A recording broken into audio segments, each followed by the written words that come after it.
یہ سب اس plate form پہ جمع کریں. وہ ہے ہمارے بہت ہی پیارے باقر.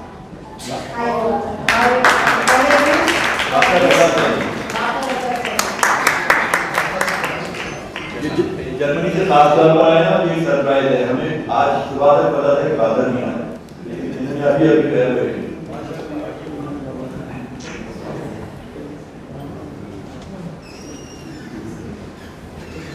سینے میں دل میں درد, درد میں نشہ, نشہ میں اپنائیت میں چاہت, چاہت میں ادا, ادا میں بناوٹ, بناوٹ میں حسن, حسن میں عبادت, اور عبادت ہم اس کی کرتے ہیں کہ جس نے اتنے خوبصورت چہرے تخلیق کیے. واقعی بہت بڑا سرپرائز میرے اپنے لیے بھی. صاحب صدر جناب ڈاکٹر پیر زادہ قاسم صاحب میرے وہ استاد محترم کہ جنہوں نے 3 دن پہلے مجھے جرمنی فون کر کے کہا کہ باقر تمہارا پروگرام ہے اور میں ضرور آؤں گا اور بہت اچھا پروگرام لگ رہا ہے. میں نے کہا سر یہ آپ نے میری پوری زندگی پر میرے اوپر اتنا بڑا احسان کیا کہ سر آپ جیسا استاد, جب میں رسالت اکیڈمی پہلی دفعہ 40 سال کی تاریخ میں رسالت اکیڈمی ڈبیٹ جیت کے آیا تو بی سی کراچی یونیورسٹی کے ڈاکٹر پیر زادہ قاسم تھے. انہوں نے اپنے ساتھ تصویر کاٹی مجھے اور میرے ساتھ جو خاتون ڈبیٹر اور اپنے کمرے میں تصویر لگائی. وہاں سے ڈاکٹر صاحب کی شفقت کا آغاز ہوا اور اس کے بعد میری کتاب کی ترتیب رہنمائی میں ڈاکٹر صاحب صدر تھے. اور آج ہمارے لیے عزت کی بات ہے اور یہ انیب بھائی کی خواہش تھی کہ ڈاکٹر پیر زادہ قاسم صاحب اس خوبصورت محفل کی صدارت کریں. تو سب سے پہلے میں انیب بھائی کے جو مہمان ہیں, انیب بھائی ہم سب کے مہمان ہیں, لیکن انیب بھائی کے مہمان ہیں ڈاکٹر پیر زادہ قاسم صاحب, ہم ان کا بہت شکر ادا کرتے ہیں اور آپ سب کی طرف سے ہم ان کا شکریہ ادا کرتے ہیں کہ ڈاکٹر صاحب ہمارے اس محفل میں تشریف لائے. ہم کچھ دن پہلے بات کر رہے تھے, کل ہمارے دوست کہہ رہے تھے کہ ایسے لگ رہا ہے یا تو چاند رات ہے یا کسی دلہا یا دلہن کی مایوں کی رات ہے جو ایک رات پہلے مہندی کی تقریب ہوتی ہے. تو ہمیں واقعی میں ایک طرح سے استعمال کرتا ہوں بسوے طلبہ ریڈیو کلب انٹرنیشنل کا خان دادا.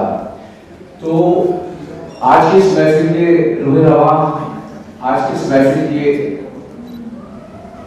دولہا بھی کہہ سکتے ہیں انیب احمد بھائی ہمارے درمیان موجود ہیں, جس کی بنا پر آج ہم اس چھت کے نیچے جمع ہیں اور جن کے اعزاز میں ترتیب بلکہ میں کہوں گا کہ وہ برکت ہے انیب بھائی کی شام کی کہ ہم تقریباً 60 سال کی جو تقریبات جو 60 سال میں ہونی تھی وہ آج ہو رہی ہے کراچی میں.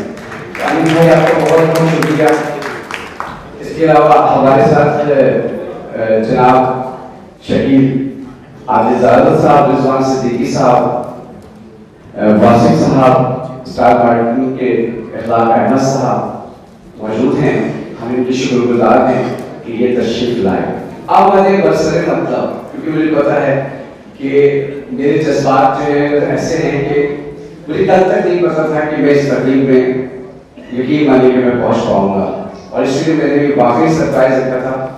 انیب بھائی سے میں لندن اس لیے ملنے گیا جب یہ مجھے پتا چلا کہ یہ وہاں کا دیکھتا مشاعرہ ہے اور ایک چیریٹی پروگرام ہے اس کی صدارت کرنے لندن آ رہے ہیں. تو میں جرمنی سے لندن گیا کہ میں اس پروگرام میں شاید شریک نہ ہو سکوں.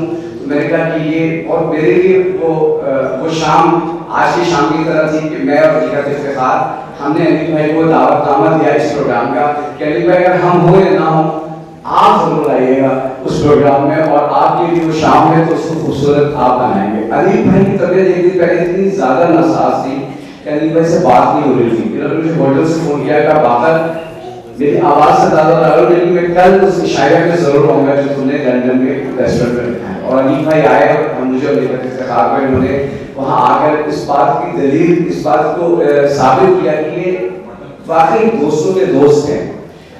ایک اور بات انیب بھائی میں کہتا چلوں کہ جب یہ ابھی ذکر ہو رہا تھا ہماری بھابھی کا, ہماری بڑی بہنوں کی طرح ہے انیب بھائی کا, میں بچپن سے سنتا آ رہا ہوں کہ ہر مرد کے کسی عورت کا ہاتھ ہوتا ہے. یقین مانیے کہ کہ جب میں انیب بھائی کے اس عہدے کے بعد ان کا پہلا جو سفر ہوا قاہرہ کا، تو انیب بھائی نے وہ جہاں میرے پاس محفوظ ہے، میں نے اپنے تصویر کروا ریڈیو انٹرنیشنل پر وہ تصویر ڈالی تھی، انہوں نے بھابھی کے ساتھ وہ تصویر شیئر کی اور مجھے پرسنل تصویر بھیجی، اس پہ لکھا یار میں قاہرہ جا رہا ہوں قہر کے ساتھ۔